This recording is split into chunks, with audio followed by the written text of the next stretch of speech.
Olá! E aí, como é que está? Como você está hoje? Tudo bem, povo de Deus? Hoje nós vamos estudar o estudo 15, a lei moral. Vamos fazer um detalhe, né? Estudamos 4 leis, né? No último estudo. Agora vamos estudar devagar a lei moral. A quarta lei, né? A lei moral. Estamos estudando, como toda vez a gente apresenta aqui, ouvindo a voz de Deus. Então, a natureza está regida por leis. E nós vamos aprender sobre essas leis, mas antes a gente vai pedir a presença de Deus, embora a gente saiba que Ele está conosco, né? Mas vamos ser humildes e ser gratos. Querido Deus, obrigada por estar conosco. Continue, por favor, Paizinho, por tua compaixão, misericórdia e amor, para que todos nós possamos aprender de Ti e colocar em prática. Em nome de Jesus, já te agradecemos pela tua presença e te pedimos, em nome de Jesus. Amém.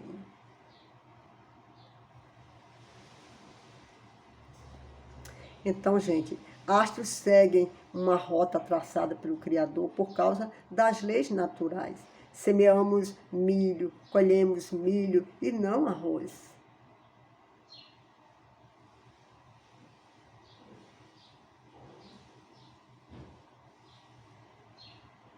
O relacionamento do ser humano com seus semelhantes e com Deus é norteado pela lei moral, codificada nos 10 mandamentos. Sem leis, a vida seria nada menos que um caos. Apesar disso, tentativas têm sido feitas para invalidar, alterar ou substituir a lei de Deus pelas tradições humanas. Imagina, quer se trocar a lei de um Deus Todo-Poderoso por tradições humanas, por experiências humanas. Onde que isso vai dar? Onde estamos? É só olhar. Guerra, violência, ódio, fome, peste, doença, as pragas. As pragas, planeta em involução, ou evoluindo para explodir, como diz o cientista, né? Se Deus deixar, vai mesmo. Pensa bem, gente. Verdade. O relacionamento do ser humano com seus semelhantes e com Deus é norteado pela lei moral, codificada nos 10 mandamentos. Sem leis, a vida seria nada menos que um caos. Apesar disso, tentativas têm sido feitas para invalidar, alterar ou substituir a lei de Deus pelas tradições humanas. A pergunta para a qual buscaremos a resposta nesse estudo é: tem essas tentativas a autorização ou aprovação do autor da lei? Se não tem, são válidas? Qual deve ser a nossa atitude em relação a elas?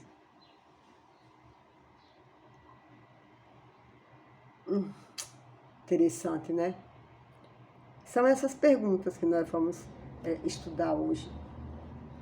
E aí vem a primeira. Quais são os 10 mandamentos e quem é seu autor? Êxodo 20, versos 3 a 17 e 31, 18 responde: Deus. Deus é o autor da lei moral.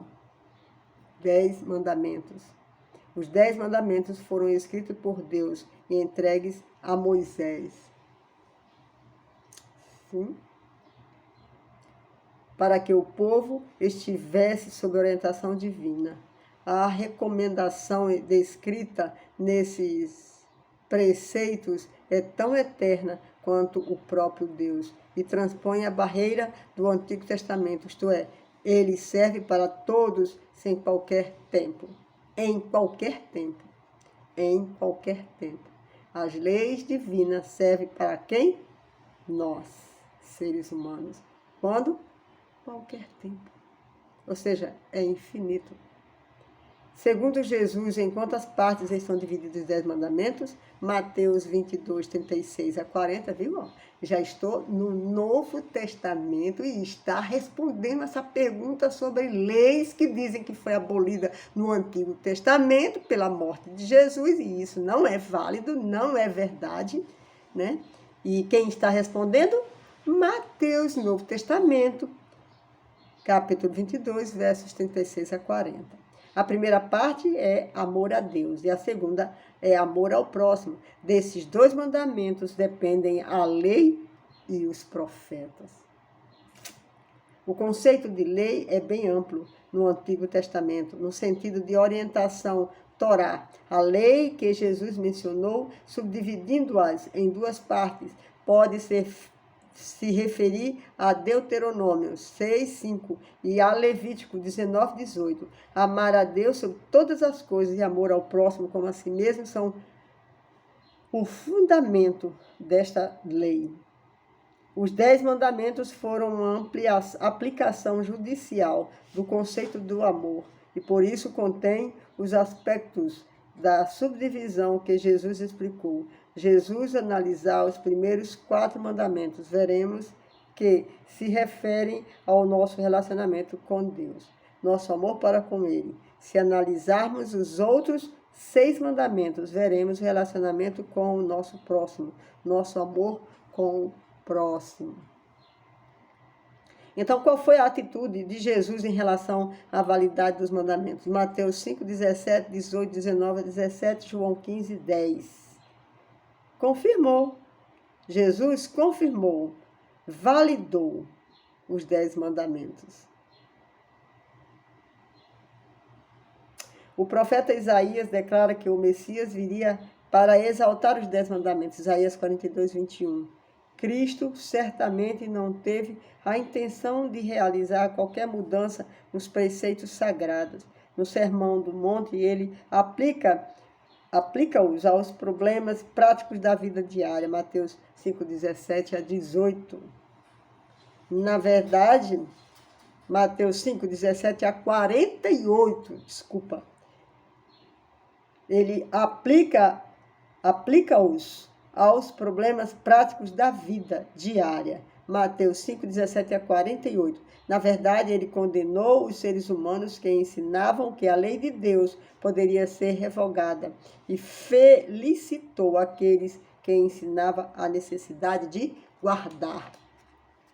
Acaso Deus permite mudança em sua palavra ou nos mandamentos? Acaso Deus quer que seja alterada a Bíblia ou os seus mandamentos?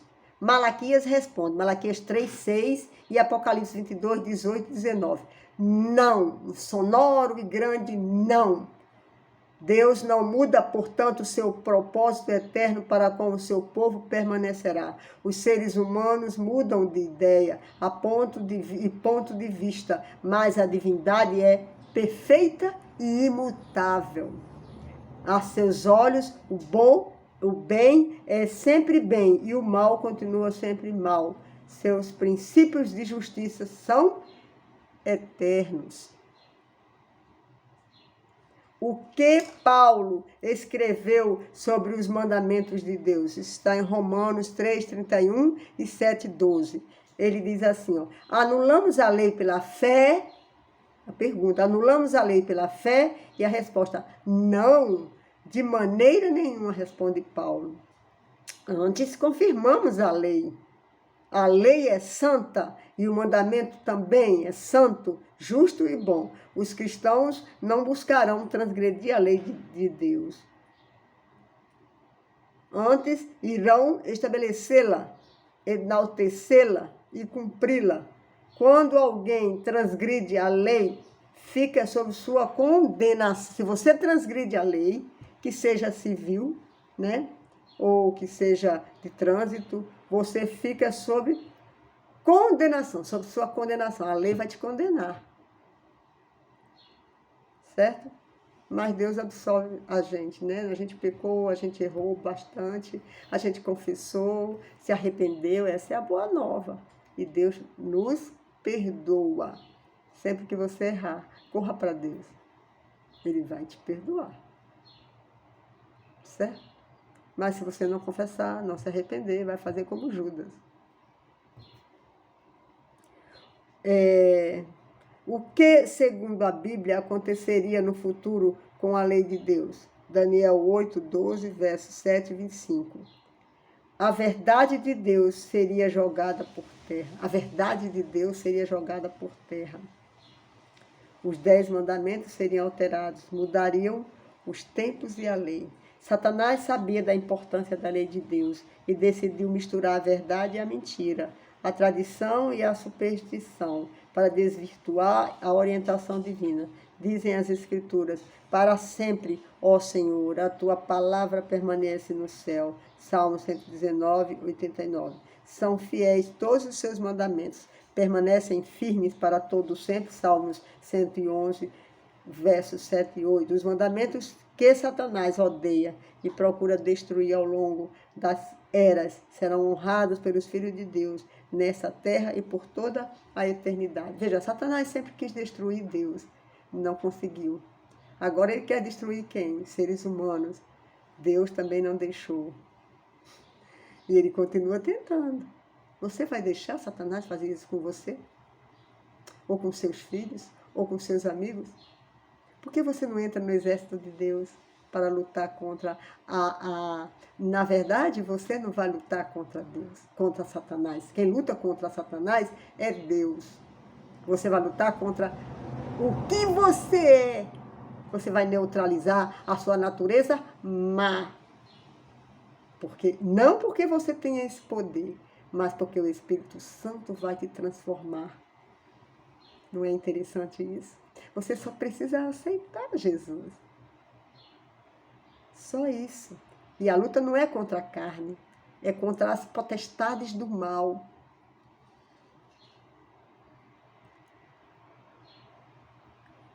Só Deus, né? Viu como é profundo?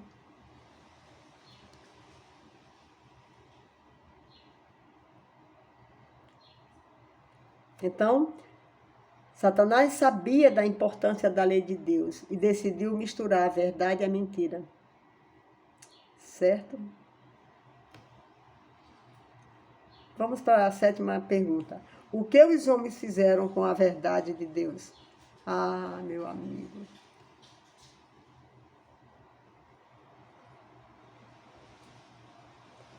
Essa é uma pergunta dolorida. O que os homens fizeram com a verdade de Deus? Deus tentando destruir, proteger a gente e a gente lutando contra ele. Olha que desgraça.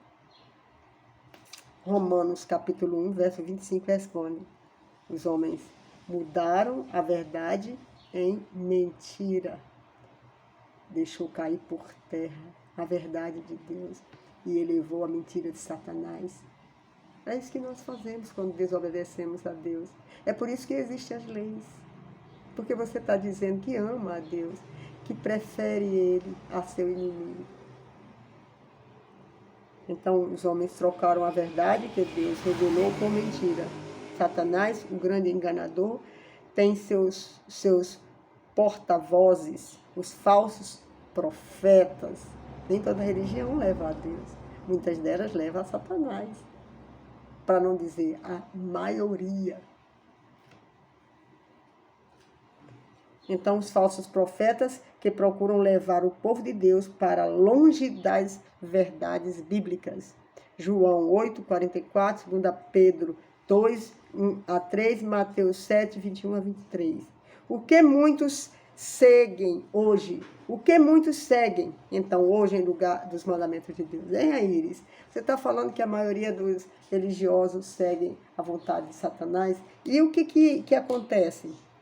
O que eles seguem? Marcos responde, não sou eu que respondo. Quem sou eu? Eu estou pecadora quanto você, como qualquer um. Certo? Infelizmente. Infelizmente. E Deus diz assim, você está em pé? Cuide para que não caia. Você ama? Ama Deus? Cuide para não transgredir seus mandamentos. Peça a Deus. Implore a Deus. Quando errar, fale com Deus. Peça perdão a Deus. Então, meu amigo, Marcos responde, segundo livro, né? Marcos, é isso mesmo, do Novo Testamento, segundo livro do Novo Testamento. Marcos, capítulo 7, versos 6 a 9 e verso 13. Então, o que muitos seguem hoje em lugar dos mandamentos de Deus? Seguem mandamentos de homens. É isso. O que muitos seguem hoje em lugar dos mandamentos de Deus? Seguem tradições. Mandamentos humanos. Seguem tradições. Mandamentos humanos. Muitos hoje seguem tradições de homens que estão em claro contraste com o mandamento de Deus. Jesus, nosso exemplo, se baseou unicamente nas Escrituras para saber o que é certo ou errado. Mateus 4, 1 a 10. Está em Mateus 4, 1 a 10.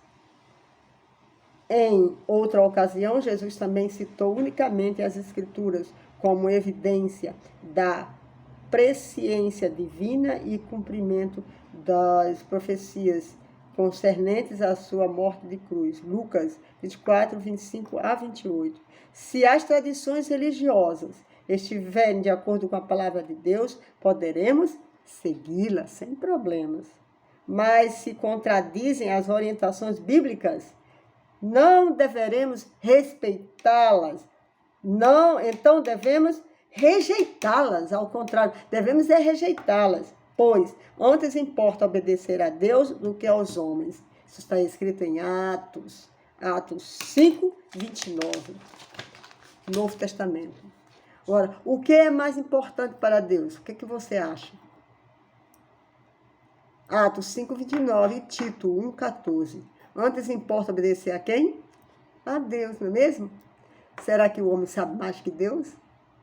O que você acha? Devemos rejeitar os mandamentos e as tradições de homens que nos desviam da verdade de Deus.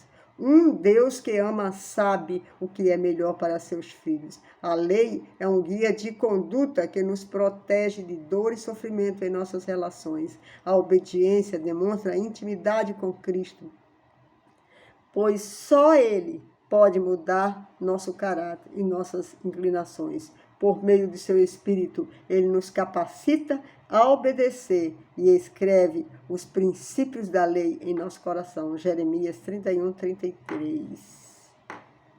Vamos recapitular? Rapidinho, vamos. Os 10 mandamentos estão divididos em quantas partes? 2. A função da lei é revelar o quê? O pecado.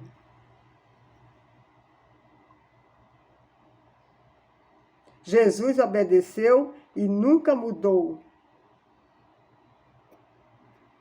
nenhum dos mandamentos. A profecia sobre a mudança dos mandamentos está no livro de Daniel, capítulo 7, verso 25. A verdade foi jogada por terra, a lei de Deus é santa, justa e boa. Os homens transformaram a verdade de Deus em mentira. Hoje muitos seguem tradições e mandamentos de homens. Vamos refletir. Jesus amou a humanidade o suficiente para morrer em uma cruz. Você ama suficientemente a Jesus para viver uma vida de obediência? Vamos fazer um compromisso de fé. Você crê nos 10 mandamentos como norma vigente para todos os cristãos? Você rejeita as tradições e imposições de homens afastados da verdade? Você deseja seguir todos os mandamentos de Deus? A oportunidade é dada. Jesus está te dando, está te chamando, está te convidando. Mas só depende de você. O que você acha? Você escolhe a Deus ou ao inimigo dele? Só há 2 caminhos. Não adianta que não tenha um terceiro. Não tem, só tem 2. Ou você escolhe amar a Deus e obedecer os seus mandamentos e viver uma vida plena diante de Deus. Errou, pecou, se arrependeu, confessou e volta a andar com Jesus. Amar o seu próximo. Amar o seu próximo. Amar não é beijinho, não. Ainda que tenha isso, né? Mas amar é cuidar, respeitar. Tá bom? Existem vários tipos de amor, né? Amar não é só amor de casal, não. Tem amor de fraternidade. Então é necessário a gente se relacionar com o nosso irmão. Porque nós vamos viver, é impossível viver sozinho. Nós vamos viver com o nosso irmão. Agora, um irmão que não quer viver para Deus, você pode respeitá-lo e amá-lo de longe, né? É melhor uma boa companhia. O que é que você acha? Vamos ser inteligentes, né? Jesus não se acompanhava de quem odiava o pai dele. Jesus se enturmava, né, com seus discípulos, que também amava ao seu pai e a ele. Certo? A influência má pode estragar a sua. E pode, né, ter conflitos o tempo inteiro. Você estar com a pessoa que ama a Deus é muito mais importante para a sua companhia do que aquelas pessoas que já definiu que não quer saber de Deus. Fique na paz. Viu, meu irmão querido?